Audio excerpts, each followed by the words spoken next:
நீங்கள் தான் சொல்கிறீங்க இதுமாரி மக்கள் பணி பார்க்கணும், பூத்து பணி பார்க்கணும், கட்சி பணி பார்க்கணும், பார்த்தா தான் அரசியல்வாதி அப்படிலாம் சொல்கிறீங்க. இதெல்லாம் பார்க்காம நிறைய பேர் ஆயிருக்காங்களே சார். அதாவது 20 வருஷத்துக்கு முன்னாடி இந்த ட்ரெண்டு வேறு. வெறும் கட்சி பணி பார்ப்பாங்க, மக்கள் ஓட்டு போடுவாங்கன்னு நினச்சிக்கிற காலம் இல்லை. இப்போ என்னென்னா ஒவ்வொருத்தரும் பாட்டியம்மான்னு சொல்கிறோம்ல, அவரும் சரி ஒரு இளைஞனும் சரி எல்லாரும் ஒரு ஓட்டு போடுறதுக்கு 1000 தடவை யோசிக்கிறாங்க.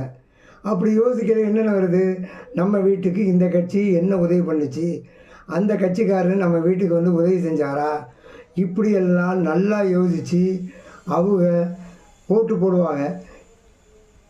அப்படித்தான் இருக்குது இப்போ உள்ள ட்ரெண்டு. அரசியல்வாதி கணக்கெல்லாம் வேறு, ஆனால் மக்கள் போடுற கணக்கு வித்தியாசமான கணக்கு.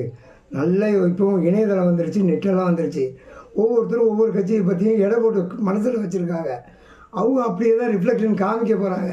அதனால ஒவ்வொரு அரசியல்வாதியும் ஒவ்வொரு கட்சிக்காரரும் இறங்கி மக்களை போய் பார்த்து மக்கள் பணி செஞ்சால் ஒரு எல்லாமே அவங்களுக்கு எளிதாகவும் இருக்கும். மக்கள் பணி செய்யாமல் ஓட்டு கேட்க மட்டும் போனாங்கன்னு வச்சுக்கோங்களேன், அந்த வாக்காளர் கேட்குற கேள்விக்கு நம்ம என்ன செஞ்சோம்னு சிந்திக்க வச்சுருவாங்க மக்கள்.